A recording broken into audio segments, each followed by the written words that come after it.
Today, I'd like to talk to you about an issue of very grave importance, and that is elder abuse.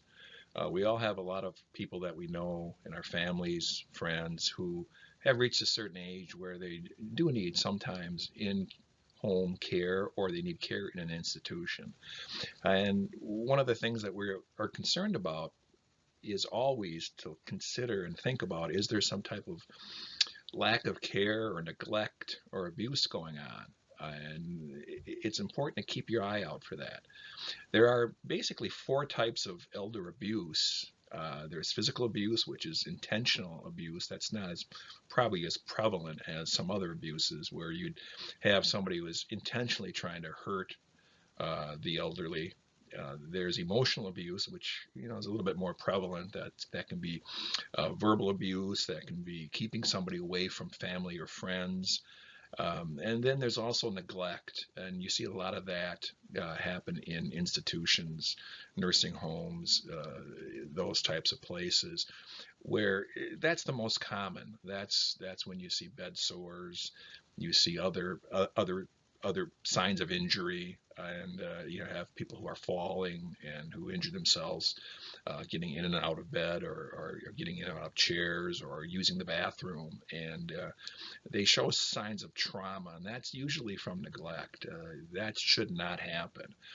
Bed sores should not happen. If they're developing, somebody is not doing the job, and they are not doing what they're supposed to do with your loved one. And then there's financial abuse that can come about with just fraudulent activity. You have an elderly person who has some memory issues, disability, and they can be taken advantage of. So those are things you want to kind of watch for too, and pay particular attention to. Elderly are susceptible to these types of things because again, they are advanced aged, and they might have some disabilities. There might be some memory issues. Dementia can form and can occur, and so they sometimes seem to be easy targets for some of this. And a lot of times they don't complain or won't complain because they're not really completely aware of what's happening. The signs to look for would be, just the appearance, the general appearance of a person. Do they look unkept, uh, dirty clothes, just disheveled? Are they losing weight? Do they appear withdrawn, quieter, something on their mind? And also look for unexpected, unexplained cuts and bruises. Marks of injury that you can't figure out why they're there, and they really can't give you a good explanation.